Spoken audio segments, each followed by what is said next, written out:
출애굽기 15장 1절부터 10절까지입니다. 이때에 모세와 이스라엘 자손이 이 노래로 여호와께 노래하니 일렀으되 내가 여호와를 찬송하리니 그는 높고 영화로우심이요 말과 그 탄 자를 바다에 던지셨음이로다. 여호와는 나의 힘이요 노래시며 나의 구원이시로다. 그는 나의 하나님이시니 내가 그를 찬송할 것이요 내 아버지의 하나님이시니 내가 그를 높이리로다. 여호와는 용사시니 여호와는 그의 이름이시로다. 그가 바로의 병거와 그의 군대를 바다에 던지시니 최고의 지휘관들이 홍해에 잠겼고 깊은 물이 그들을 덮으니 그들이 돌처럼 깊음 속에 가라앉았도다. 여호와여 주의 오른손이 권능으로 영광을 나타내시니이다. 여호와여 주의 오른손이 원수를 부수시니이다. 주께서 주의 큰 위엄으로 주를 거스르는 자를 엎으시나이다.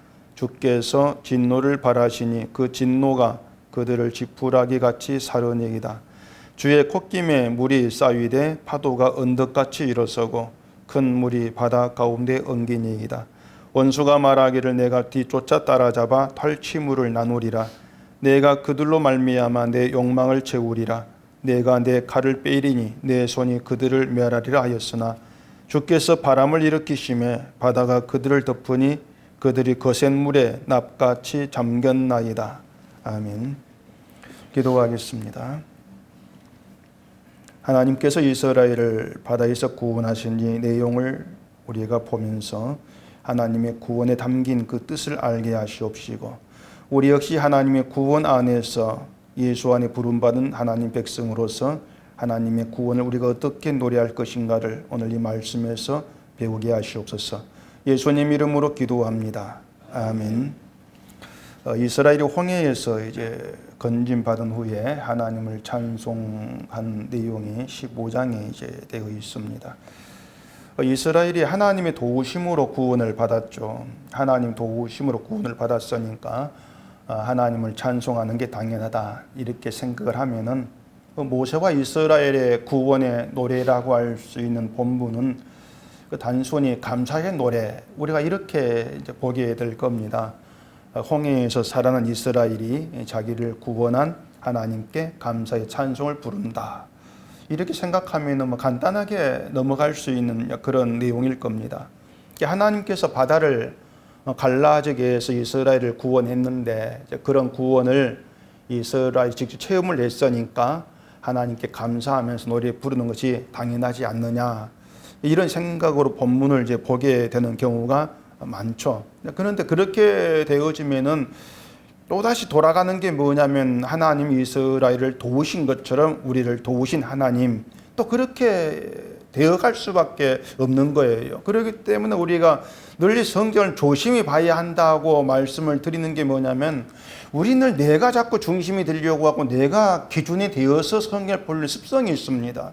우리 그 습성 경계하지 않으면은 내가 성경을 지금 잘못된 시각에 보고 있다는 걸 놓쳐버릴 수밖에 없는 거예요. 그래서 본문도 내가 기준되어 가지고 보게 되어지면 말씀드린 것처럼 하나님께서 바다 가운데 이스라엘을 구원했어. 그처럼 하나님 우리를 구원해주는 분이야. 그걸 찬송하는 게 구원의 노래야. 그럼 끝. 이렇게 이제 되어 버린다고 하는 것이죠.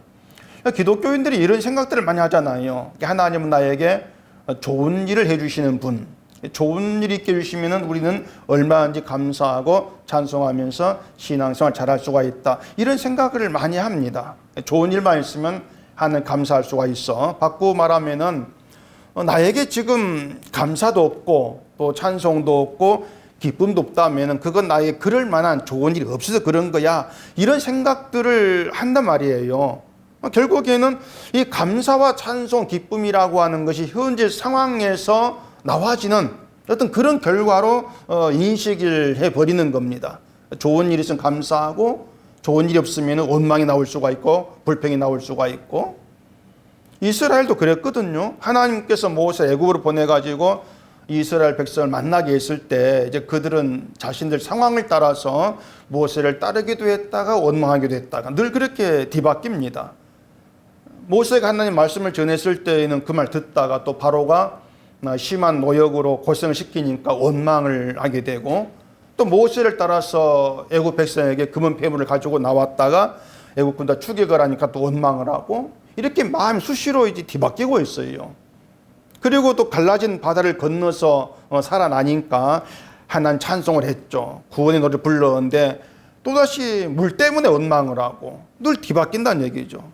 이렇게 그 상황과 형편에 따라서 그들 마음이 수시로 변했다는 거, 바뀌었다는 거. 우린 그 성경을 통해서 분명히 확인할 수가 있는 거예요. 그렇게 항상 주어져 있는 형편과 상황에 따라서 마음이 달라지는 그것이 인간인데 좋은 형편에서 좋은 일이 있어서 하나님을 찬송한다고 해서 그것을 믿음이라 이렇게 쉽게 우리는 결론 내릴 수가 없는 겁니다. 이 본문도 바다에서 살아났다, 건짐 받았다, 그 상황을 배경으로 해서 등장하는 이제 구원의 노래고 찬송이란 말이죠. 애국 군대는 모두가 다 죽고 또 자기들이 살아난 그 광경을 그들이 실제로 이제 봤지 않습니까? 실제로 보고 체험을 하면서 하나님을 믿는 민족으로서 하나님 우리를 구원했다 이렇게 이제 인식하면서 그 구원을 실감하고 노래를 이제 하고 있는 것이죠. 그 앞에 그 14장 30절에 보면은 이런 내용이 있습니다. 그날에 여호와께서 이같이 이스라엘을 애굽 사람의 손에서 구원하시며 이스라엘이 바닷가에서 애굽 사람들이 죽어 있는 것을 보았더라. 이스라엘이 여호와께서 애굽 사람들에게 행하신 그 큰 능력을 보았으므로 백성이 여호와를 경외하며 여호와와 그의 종 모세를 믿었더라. 이렇게 설명이 되어 있는데 이스라엘을 쫓아온 애굽 군대가 몇 명인지는 이제 성경에 안 나와 있는데 애굽의 모든 병거와 지휘관들이 다 거느렸다 이렇게 말하거든요. 이걸 생각해 보면은 애굽에 있는 군대가 뭐 전부 출동한 것이 아닌가 이렇게 이제 볼 수가 있죠. 그럼 아주 수많은 그런 군대일 것인데 그 많은 군대가 죽어서 시체가 바닷가에 막 쌓여 있는 걸 한번 상상해 보세요. 바닷가에 애국군의 시체가 막 쌓여 있단 말이죠. 그럴 때 그걸 보면서 그 시체 속에 이스라엘 전혀 없단 말이에요. 애국 군대만 쌓여 있고 이걸 볼 때 이스라엘이 하나님의 구원을 깊이 실감이 들 수밖에 없는 거예요. 하나님께서 우리 도와가지고 우리 살았구나 실감할 수밖에 없는 것이죠. 그런 상황 이스라엘이 구원의 노래를 지금 부르고 있는 겁니다. 근데 구원의 노래라 이랬을 때에 우리가 쉽게 생각되는 것이 뭐냐면은 바다에서 죽을 뻔한 이스라엘을 살려준 것, 애굽은 죽게 했는데 이스라엘은 살려준 것, 여기에 대한 구원의 찬송, 이것이 이스라엘의 구원의 노래다. 그렇게 쉽게 생각할 수가 있습니다.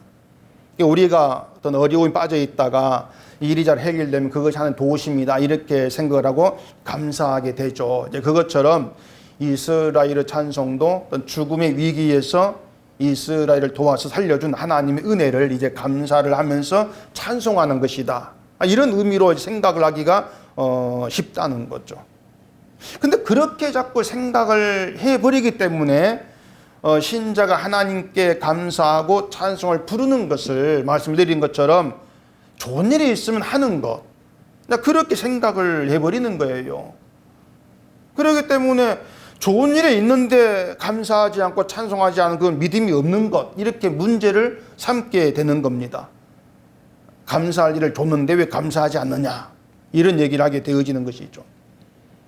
물론 감사할 일이 있을 때 감사하게 되는 건 맞아요. 맞는데 문제는 그 감사할 일, 그 감사할 일이라고 하는 것을 자꾸 육신을 기준해 가지고 생각을 해버린다는 얘기입니다. 육신을 기준해서 감사할 일을 생각하기 때문에 육신에 좋은 일이 있으면은 그게 하나님 도우신 것, 그렇게 연결해 가지고 붙여 생각을 해버리는 거예요. 반대로 육신에 힘든 일이 있으면은 이건 좋지 않은 일을 생각하기 때문에 여기에는 하나님의 도우심이 없어, 이렇게 간주를 해버리는 것이죠. 그게 모든 인간들의 그 속성이에요. 근데 이스라엘의 구원과 그들이 부른 노래는 그렇게 간단히 자기들을 살려준 것 때문에 구원의 노래를 불렀다, 이렇게 생각할 문제는 사실 아닌 겁니다. 1절에 보시면 이렇게 되어 있죠. 이때에 모세와 이스라엘 자손이 이 노래로 여호와께 노래하니 일러스되 내가 여호와를 찬송하리니 그는 높고 영화로우시며 말과 그 탄자를 바다에 던지음이로다. 여기 이때라고 하는 것은 그 하나님께서 애굽 사람 바다에서 죽게 해서 이스라엘이 하나님의 큰 능력을 목격했을 때 체험이지 바로 그때를 얘기하는데 이건 결국 하나님의 애굽 사람을 바다에서 죽이는 일이 없었다면은 없었을 노래예요. 이 구원의 노래라고 하는 것이. 이걸 하나님이 이스라엘을 의도적으로 홍해로 인도하신 것. 그렇게 연결해서 생각해 보자는 겁니다. 하나님 이스라엘을 곧바로 이제 블레셋에 있는 그쪽으로 인도해서 애국군을 죽이는 것처럼 블레셋을 쳐서 죽이고 이스라엘로 하여금 그걸 통과해서 약속의 땅에 들어가는 쉬운 일이 있단 말입니다. 그렇게 하면 약 3일 정도면 가나안 땅에 들어가셨다 그래요. 그렇게 하셔도 아마 이스라엘은 하나님께서 블레셋 치시는 걸 오면서 하는 도우심 이걸 찬송할 수도 있지 않겠습니까? 근데 왜 굳이 홍해로 인도하셔서 그 구원을 경험하게 하시고 노래하게 하시냐 그 말입니다. 왜 굳이 홍해로 인도해서? 뭐 다르다고 할 것이 있나고 하는 것이죠. 지금 제가 드리는 이 이야기는요, 하나님께서 우리가 원한 편한 길로만 인도해 가지 않는 것과 연결되어 있습니다. 하나님 함께 한다고 하는데 우리가 하나님 함께 하시고 도우시고 뭐 인도하시고 이 모든 말을 하고 있는데 우리 인생은 왜 그렇게 편하지 않고 광야하냐 그 말입니다. 왜 편하지가 않고 광야같이 거치냐 이런 생각할 수가 있죠. 신자들이 그런 생각을 좀 문제를 깊이 생각해 보는 필요한데 대개가 그런 생각들을 하지 않으려고 그래요. 살면서 좋은 일에서 감사하면 되고 좋지 않은 일 기도하면서 도우심 구하면 된다. 이렇게 단순히 생각하는 그것 때문인지 모르겠어요. 결국 뭔가 하면은 하나님께서 우리를 신자로 부르시고 또 우리가 말하는 것처럼 구원해 내시고 그렇게 나에게 일하신 이유, 그 뜻, 그런 건 관심이 없는 거예요. 그냥 내가 예수를 믿었으니까 구원하셨겠지 이런 생각들을 많이 하는데 하나님께서 불러내시고 예수를 믿게 하셔서 구원에 있는 게 우리란 얘기죠. 그러면 하나님의 뜻이 있는 거예요. 우리를 향한. 그 뜻이 뭘까? 이걸 생각이 가는 게 신자다움인데 그게 신자 길로 가는 것인데 도무지 그런 생각들을 안 한다는 얘기입니다. 애당초부터 내가 하는 잘 믿어가지고 복받고 천국하면 된다 이런 생각이 돌처럼 굳어있기 때문에 그런 생각할 필요가 없는지도 모르겠어요. 근데 하나님께서 우리 인생을 인도해 가시는 그 의미, 이유가 뭐냐는 것은 분명히 이스라엘을 보면은 알 수가 조금이라도 알아갈 수 있다 그 말입니다. 왜 굳이 이스라엘을 쉬운 길이 아니고 어려운 길을 이끌어 가실까? 거기에 초점을 더 본다면은 하나님께서 우리의 인생을 내 편한 쪽이 아니고 거친 쪽으로 인도해 가시는 의도가 이런 것이구나 얼마나 볼 수가 있단 말입니다. 근데 그런 쪽으로 우리 관심이 생각이 안 기울어 있으니까 성경을 보면서도 어떤 하나님 인도라는 것에 대해서는 우리가 마음을 닫아버리고 그렇게 보는 거죠. 그러다 보니까 이스라엘을 홍해에서 건져낸 것, 도우심, 기적 이렇게 오면서 하나님 우리 인생을 도우시는데 잘 되게 한다. 자꾸 이런 결론으로 이제 끌어가게 되어지는 것이죠. 근데 하나님 그렇게 인도하지를 않아요. 성경 보면 분명히 그걸 알 수가 있지 않습니까? 이스라엘도 보면은요, 하나님이 어떤 가나안 땅으로 간 약도를 다 던져주시고 잘 찾아가라. 이런 방식이 아니었어요. 하나님께서 끌어가시는 것이죠. 이스라엘 자기들 힘으로 광야를 찾아가면서 힘들 때 하나님을 찾고 기도하고 그런 방식이 아니라는 거예요. 그러니까 신앙이라고 하는 것이 내가 천국을 향해서 열심히 가다가 힘들 때 하나님 도우심을 구하고 그런 건 아니란 얘기입니다. 2절 보십시다. 여호와는 나의 힘이요 노래시며 나의 구원이시로다. 그는 나의 하나님이시니 나가 그를 찬송할 것이요 내 아버지의 하나님이시니 내가 그를 높이시리라.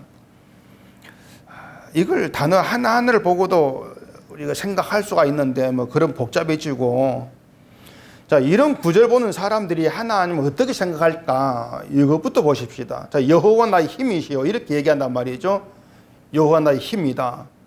이런 말을 볼 때에 이제 사람들이 자꾸 생각하게 되어지는 것은 하나님 내게 힘이 되신다. 힘이 되셔가지고 내 일을 도우시고 힘들 때 힘이 나게 하시고 무슨 어떤 일을 하게 하시고 그렇게 나를 도와가신다. 늘 그런 생각들을 하게 하는 거예요. 하나님이 나를 도우시니까 내 힘이 되지. 그렇게 생각하는 것이죠. 그게 내 기준으로 해서 하나님을 생각하는 그런 결과가 돼버린다는 얘기예요.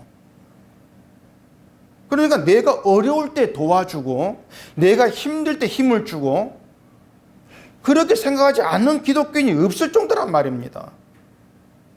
그게 하나님이 존재한 당연한 이유라 그렇게 생각을 해요. 성경을 그렇게 자꾸 보기 때문에 하나님 이스라엘을 홍해로 인도해 가시고 또 광야로 가게 하시고 이러한 모든 것도 그들을 하나님 힘들게 해서 하나님이 도우심을 경험하게 하고 하나님 힘이라 믿게 하고 그렇게 하려고 하는 것이다. 또 그렇게 일을 해버린다는 얘기죠. 말은 그럴듯한데 하나님은 그렇게 일해 가지를 않습니다.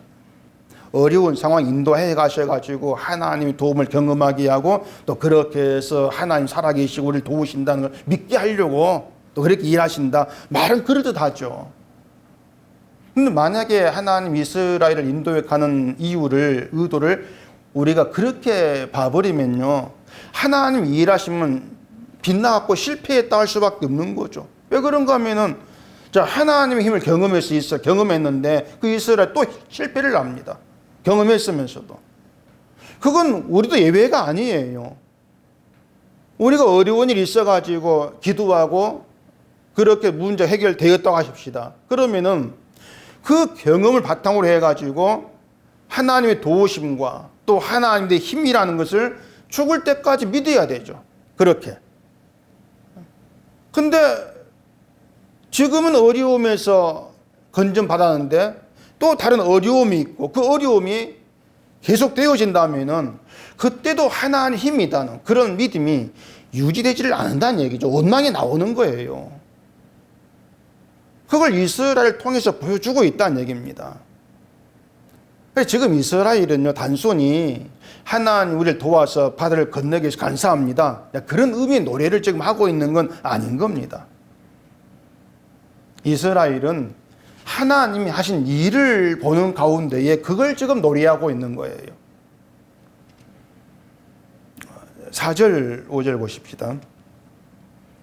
그가 바로의 병거와 그의 군대를 바다에 던지시니 최고의 지휘관들이 홍해에 잠겼고 깊은 물이 그들을 덮으니 그들이 돌처럼 깊음 속에 가라앉았도다. 그리고 뒤 6절 보면은 여호와여 주의 오른손이 권능으로 영광을 나타내시니이다. 여호와여 주의 오른손이 원수를 부수시니이다. 이렇게 찬송을 하죠. 종합하면은 하나님 이스라엘을 홍해로 인도하시고 거기에서 애국 군대의 죽음을 목격했지 않습니까? 그렇게 하는 일하신 것은 하나님이 원수를 부수시는 권능을 지금 보이신 거예요. 이스라엘 그걸 지금 노래하고 있다는 얘기입니다. 모세와 이스라엘 자손이 부른 노래를 우리가 잘 살펴보시면은 하나님의 권능을요 자기들을 바다에서 구원해 준 거 그걸 권능으로 지금 말하는 것이 아니고 원수를 부수신 것을 하나님의 권능 그렇게 지금 얘기를 하고 있는 거예요. 그게 우리 생각과 뭔가 좀 다르다는 얘기입니다. 우리는 하나님의 권능을 바다에서 이스라엘 건져내준 것 우리 그렇게 이제 보기 쉽지 않습니까? 근데 이스라엘은 하나님의 권능으로 우리를 바다에서 건졌다. 이런 말을 안 해요. 애국 군대, 원수를 하나님 부쉈습니다. 무너뜨렸습니다. 이걸 권능으로 지금 놀이를 하고 있는 거예요. 그러니까 이스라엘은 하나님의 권능을 그 애국 군대를 몰살시키는 것에서 목격을 한 겁니다. 이것이 우리가 성경을 가볍게 보면 안 되는 이유가 되는 거예요. 얘기한 대로 흔히 기독교인이 생각하는 하나님의 권능은 뭐 예를 들어 병 낫게 해주는 거, 또 문제 해결 시켜주는 거, 어려움 없게 막아주는 거, 이제 그런 권능을 바라고 있고 또 그런 권능에 온 마음이 집중되어 있는 거예요. 그게 하나의 권능이죠. 기독교인이 생각하는. 근데 홍해를 끊는 이스라엘은 하나님의 권능을 그 하나님의 원수 애국군들을 부숴버리는 것으로 실감을 한단 말입니다.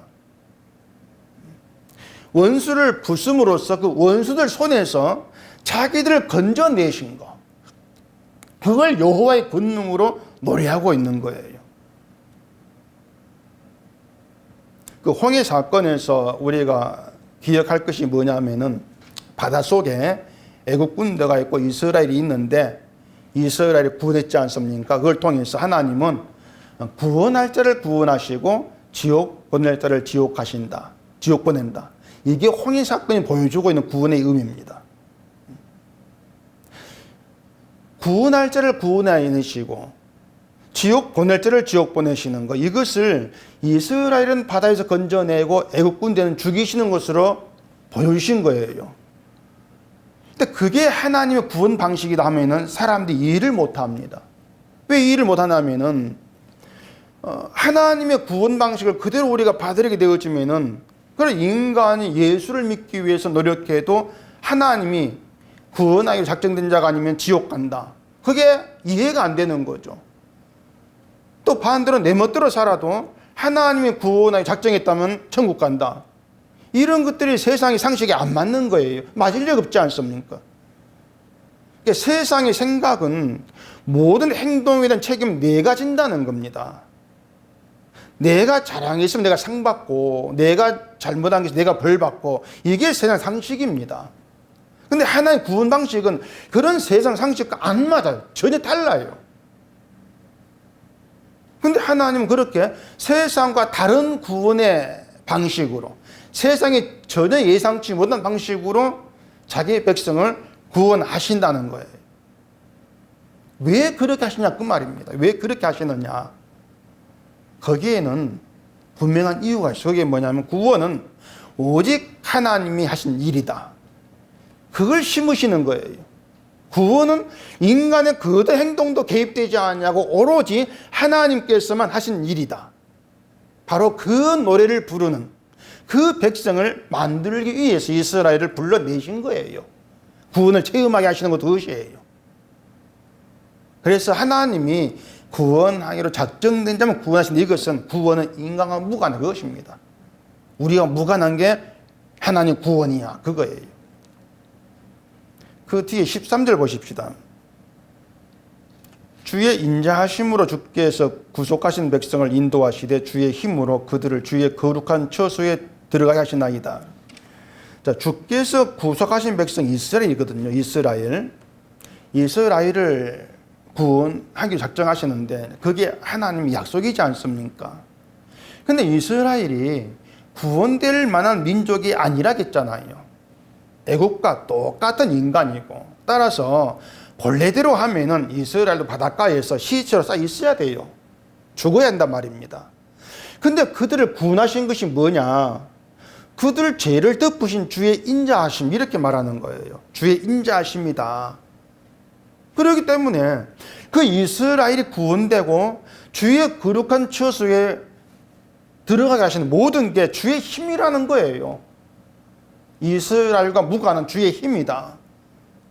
그래서 하나님의 구원을 작정된 사람, 그리고 하나님의 구원을 알게 된 사람, 그 사람이 어떻게 바뀌는가 하면은 인간의 힘은 구원에 있어 무능합니다. 이런 고백인 사람으로 새롭게 되어지는 거예요. 내 힘은 구원과 무관합니다.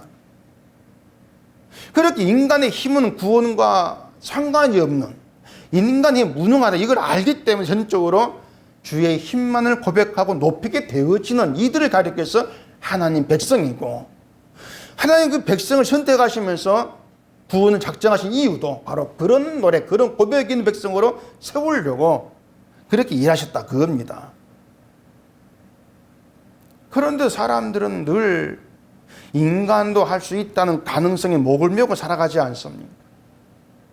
인간도 할 수 있어, 나도 할 수 있어, 이것을 포기하지 못하고 있는 것이 인간이고요. 그걸 포기하지 못하는 것은 결국은 도덕적인 삶이나 또 종교적인 삶을 신앙으로 생각하기 때문에 그런 거예요. 착하게 사는 것도 신앙이고, 기도와 봉사는 신앙이고, 그렇게 생각하기 때문에 인간도 할 수 있지 않습니까? 그런 생각을 버리지를 못하는 거죠. 성경에는요, 착함을 신앙이라고 말한 게 없고요. 종교적인 또 생활을 신앙이라고 얘기한 것이 없습니다. 성경에서 말하는 착함이라는 것은 의미가 달라. 도덕이 결코 될 수가 없는 거예요. 신앙이라고 하는 것은 이스라엘이 부르는 구원의 노래에서 드러난 것처럼 주의 힘만 의지한 겁니다. 주의 힘이 나를 구원했습니다. 그게 신앙이에요. 주의 힘이 내 일을 도와줍니다. 그걸 믿는 것이 아니고 주의 힘이 나를 주의 거룩한 처소에 들어가게 하셨습니다. 그 주의 힘을 믿는 거죠. 우리는 악하고 불의한 자이기 때문에 거룩한 처소에 못 들어가요. 하나님과 함께 할 수 있는 존재이고 예수 안에 있을 수 없는 존재예요. 근데 그런 우리를 인자하심을 이끌어서 주의 피에 은혜 아래 있게 하시고 예수 안에 있게 하셨다 그 말입니다. 그게 주의 힘이라고 하는 거예요. 모든 것이. 처음부터 끝까지 하나님의 힘으로 되어진 구원, 그걸 말하고 있습니다. 성경은. 우리 힘은 전혀 들어있지 아니하는 것. 그걸 믿는 걸 신앙이라고 이렇게 얘기를 하고 있는 겁니다. 그래서 신앙은요, 모든 공로가 주께 있음을 아는 겁니다. 근데 이제 사람들은 자꾸 자기가 아는 것을 신앙, 내가 기도하는 것도 신앙이고, 봉사는 신앙이고, 성경은 다 신앙 생각하기 때문에 내가 신앙을 잘해야 돼. 그런 방향으로 나가버리는 것이죠. 근데 지금 이스라엘이 그들 힘으로 하고 있는 게 뭐가 있습니까? 아무것도 없어요. 지금 구원의 노래를 부르고 있는 것도 그들이 하나님 구원을 스스로 깨닫고 부르고 있는 것이 아닌 겁니다. 하나님께서 이스라엘을 홍해로 끌고 가서 거기서 애국군의 죽음을 목격하게 하시고 하나님 권능을 보여주지 않았다면 이스라엘이 이런 구원 노래를 부르지를 못해요. 알 수가 없는 거죠. 그래서 하나님 이스라엘을 구원하기를 작정하신 그 안에는 이스라엘로 하여금 하나님의 권능을 깨닫고 모든 것이 주의 힘으로 되어진다는 것을 알게 하셔서 그 구원의 노래를 불러내게 하시려는 것. 그게 하나님의 뜻이라고 하는 거죠. 그래서 구원을 노래하게 되어지는 것도 하나님의 은혜입니다. 하나님의 은혜로 구원을 노래하고 예수를 믿게 되어지는 것이죠. 그런 은혜를 모르는 사람들이 하는 말이 뭔가 하면 9절에 있어요. 원수가 말하기를 내가 뒤 쫓아 따라잡아 탈취물을 나누리라. 내가 그들로 말미암아 내 욕망을 채우리라. 내가 내 칼을 빼이리니 내 손이 그들을 멸하리라 하였으나, 이게 이제 이스라엘 따라가는 애국 군대의 이제 생각이었죠. 갈라진 바닷속을 걸어가는 이스라엘을 바라보면서 쫓아가 저들 잡자. 자기들 탐욕을 채우게 쫓아간단 말이에요. 하나님 이스라엘을 인도해 간다. 이걸 모르는 거죠. 그걸 모르고 그냥 자기와 똑같이 바닷속에 있어. 따라가면 그들 잡을 수가 있으니 생각한 거예요. 근데 현실은 하나님 이스라엘을 인도해 가고 있는 겁니다. 하나님 이스라엘 길을 열어줬고 그 길을 가도록 하나님이 허용하셨지 않습니까? 근데 애굽의 눈에는 그게 안 보이는 거예요. 하나님이 이스라엘 인도해 간다. 뭐 이스라엘 머리 위에 어떤 뭐 빛이 있는 것도 아니고 말이죠. 하나님 이스라엘과 애굽 자신들을 구별하신 것을 보지를 못하고 있는 겁니다. 그래서 하나님 믿으나 우리나 똑같은 존재로 보고 따라가 잡으면 돼. 그렇게 생각을 하는 거죠. 자, 그러면 신자라는 사람들이 하나님이 나와 세상을 구별했다. 이걸 보지를 못하면 어떻게 되겠습니까? 그리고 자기와 세상을 똑같이 볼 수밖에 없는 거예요. 하나님 우리에게 길이요 진리요 생명이신 예수를 보내셨고 예수 안에 있게 하시는 것이 은혜로 일하고 있고 우리를 구별하신 하나님 은혜인데 그 은혜를 은혜로 알아보지를 못하기 때문에 하나님 믿는 나나 믿지 않는 저들이나 똑같다는 그런 생각을 갖게 되어버린다는 얘기입니다. 그래서 모든 것을 세상 형편을 가지고 판단하려고 하고 저울질하려고 하고 늘 그렇게 하지 않습니까? 예수란 길을 걸어가는 것 자체로 은혜를 누리는 것이고, 우리가 그걸 가지고 생각해 본다면은 예수 안에 있는 것으로 우리는 세상의 모든 걸 가진 것보다도 가치 있고 존귀한 존재임을 놓쳐버리는 거예요. 하나님의 은혜는 우리를 예수 안에 있게 하신 걸 구별하신 겁니다. 그게 하나님 은혜고, 우리의 믿음은 늘 그런 쪽으로 향해 있어야 되죠. 그랬을 때 우리가 예수를 믿게 되어진, 예수랑 그 길을 하나님 위해서 걷게 되어진, 거기에서 하나님의 어떤 긍휼과 사랑을 우리가 볼 수 있거든요. 바닷속에는 이스라엘과 애굽의 차이가 바로 그거였어요. 이스라엘을 길을 내어서 그 길을 걷게 하시고 바다에서 죽음에서 건져내셨다는 것, 그게 하나님의 구별이었죠. 바닷속에서는요, 애굽이 강하다, 이스라엘 약하다 아무 의미가 없단 말이에요. 누가 죽음에서 건진받기로 작정된 사람이냐, 그것만 의미 있는 것이죠. 그러니까 우리가 신자로 이 땅을 살아갈 때에 걸어간 우리의 어떤 믿음이 있어야 한단 말입니다. 구별은 예수와 내를 있게 하신 거, 은혜가 구별 자체라는 거죠. 우리도 애국과 똑같이 바닷가에 시처럼 널브러져야 될 그런 사람이 지나지를 아니한다. 그런 우리를 하나님께서 살렸다고 하는 거죠.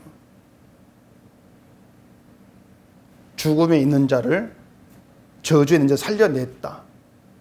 그걸 생각한다면은 우리는 세상을 힘들게 어떤 가운데 있다 할지라도 원망할 자격이 없는 사람들, 원망할 이유가 없는 사람들, 우리는 그렇게 결론을 내릴 수가 있는 거예요. 근데 이스라엘은요, 구원의 노래를 불러놓고도 결국은 또 자기 문제 돌아가 버립니다. 자기 문제로. 그래서 물 때문에 원망 쉽게 나와버리지 않습니까? 그래서 본문의 구원 노래는요, 이스라엘의 자기들의 어떤 믿음 가지고 막 부른 노래가 아니고 하나님 은혜일 뿐이에요. 은혜가 함께 하셔서 그 순간 그 노래를 불러내게 그렇게 만들어내신 것이죠. 그렇다 이스라엘, 우리가 이런 구원의 노래를 불렀어, 우리는 구원 알아, 그렇게 자기를 높일 수 없지 않습니까? 그걸 아는 게 신자됨이라고 하는 것입니다. 인간은요, 구원의 노래를 불러놓고도 얼마든지 원수로 행동할 수가 있습니다. 또 그렇게 살아가요. 우리가 십자가를 말해놓고도 십자가 원수로 행동하는 거, 살아가는 거, 그게 우리란 얘기예요. 인간에게서 나와지는 것은 항상 하나님의 원수로 행동하는 것, 원수로 사는 게 우리 자연스러운 것이지, 구원의 노래가 자연스러운 것이 못 되는 겁니다. 그리고 이스라엘은 그들로서는 부를 수 없는 노래를 부르게 된 거예요. 우리가 예수를 믿는 건 믿을 수 없는 믿음이 있게 되어진 것이고, 그렇게 되어져 가면은, 생각해 가면은 예수를 믿는 믿음 자체가 은혜고 사랑이고 인도받고 모든 게 되어진다는 얘기죠. 사도 바울이 나의 나된 건 하나의 은혜, 이렇게 고백을 하는 것도 바울로서는 할 수 없는 말을 하게 된 겁니다. 하나님의 은혜로 인해서. 우리가 예수를 주로 고백하는 이것도, 또 나는 무능합니다, 이런 고백이 있다면 그런 고백을 하게 되어진 것도 나로서는 할 수 없는 고백이 은혜로 나와지는 겁니다. 그런 생각이 우리 가운데 살아 있어져야 돼요. 그렇게 해서 다 하나님의 은혜로 되어진 것입니다. 이런 고백이 있는, 그게 신자다움인 것이고요. 그런 신자다운 것조차도 하나님의 은혜로만 가능합니다. 그래서 구원은 절대 우리 방식대로 되어지는 것이 아무것도 없어요. 우리 방식대로 구원이 되어진다면 십자가라는 게 있을 이유가 없는 거예요. 하나님이 십자가를 세워서 우리를 구원했다, 그 자체가 우리 방식을 다 무너뜨리고, 우리 방식은 내가 잘하면 내 거거든요. 근데 그 방식을 다 무너뜨리고 전혀 다른 방식으로, 인간의 힘이 개입되지 않은 전혀 다른 방식으로 우리를 구원하신 것, 그게 십자가예요. 100% 예수님의 의로 구원했다. 그래서 십자가 앞에서 내가 부인되게 하시는 이것이 하나님의 일인 겁니다. 홍해를 거는 이스라엘이 어떤 사람이었느냐, 이걸 잊으면 안 돼요. 원망만 반복된 사람들, 그들도 바다의 힘에 삼켜져야 될 그런 사람들일 뿐인데 하나님은 바다의 힘을 막으시면서 그들을 건져내셨다는 거죠. 그게 주의 힘이에요. 죽음서 건져내신 거, 사망을 막으시고 그 주의 힘이 우리에게 십자가로 그렇게 주어진 것이죠. 십자가 우리를 사망 건져내지 않습니까? 그런데도 이제 이스라엘이 원망을 한 것처럼 우리도 그 십자가를 고백하고 예수를 믿는데 또다시 삶에 부딪히면 불평도 있고 불만도 있고 우린 그렇게 기가 막히게 살아갑니다. 그런데도 지금 우리가 예수님의 은혜를 얘기하게 되어지는 거, 하나님의 은혜라는 믿음 가운데 우리가 자리하고 있는 거, 그게 바로 홍해 기적과 더한 기적 속에 우리가 들어와 있는 거예요. 그런 현실을 우리가 좀 가만히 생각해 보면은 우리는 하나님의 은혜입니다. 모든 게, 나의 모든 것이 은혜입니다. 이런 한마디로 구원의 노래가 이미 되어진단 말입니다. 하나님 홍해를 가르고 그 바다 가운데 길이 있게 하셨고 그 길에 오늘날 우리에게 예수란 길로 주신 거, 그리고 그 길을 걸어가도록 우리 이끌어 가신 거, 여기에는 우리의 힘이라고 하는 전혀 들어있지 않다는 그것만 기억하시면 돼요. 예수라는 길은 하나님의 구원을 작정된 자에게만 허용된 겁니다. 우리 가는 길이 아니고, 그 바닷속에 열린 길이 이스라엘에 허용됐지 않습니까? 애굽은 아니고, 그것처럼 예수란 길은 하나님이 택한 자에게 허용된 거예요. 그 길을 이끌어 가시면서 네 힘이 아니다, 오직 나의 은혜일 뿐이다, 늘 그걸 남기시는 거예요. 그 믿음 안에 있고 오직 그 믿음을 가지고 주의 구원 노래하라고요. 그렇게 세상은 구원될 자와 버림받을 자로 구별되어 있어요. 이 세상 자체가. 이런 구별의 원리 안에서 예수를 믿게 된 신자가 할 수 있는 것은 구원의 노래를 부르는 거예요. 그게 뭐냐면 하나님의 은혜로 홀로 하셨습니다. 감사하는 거. 그 감사함이 있는 그런 신자로 살아가는 거. 그게 하나님 구원을 아는 백성이다. 이렇게 얘기할 수가 있을 겁니다. 그러니까 우리를 신자로 불러내신 것에는 오직 그 사실을 전하라 그 말입니다. 너희가 할 일은 하나님의 은혜라는 걸 나타내고 전달하는 거, 그 도구로 우리가 존재하는 거, 그게 신자됨이라고 하는 거예요. 그게 우리 할 일이에요. 그렇게 해서 내 열심이 아니고 하나님의 열심, 내 일한 것이 아니고 하나님의 일하심, 그것만 내세우는 신자 되는 거, 그게 믿음 가운데 있는 주의 백성다움이라는 것을 늘 마음에 두시고, 우리를 향한 하나님 뜻이 뭔가를 이스라엘의 구원의 노래에서 다시금 확인하시고, 늘 우리의 심령에 하나님께서 홀로 일하시고 일해 가실 것이라는 그 믿음만 온전히 남아있기를 바랍니다. 기도하겠습니다. 우리 아버지 하나님, 이스라엘의 구원의 노래 앞에서 우리가 또다시 고백할 것은 나의 힘으로 되어진 것은 아무것도 없이 오로지 주의 힘이었고 하나님의 은혜였을 뿐이라는 것입니다. 나의 나 된 것은 하나님 은혜란 고백이 오늘 우리의 고백이 되게 하시옵시고, 늘 주의 힘만 높이고 주의 구원만 자랑하는 저희로 살아갈 수 있도록 은혜 주시옵소서. 예수님 이름으로 기도합니다. 아멘.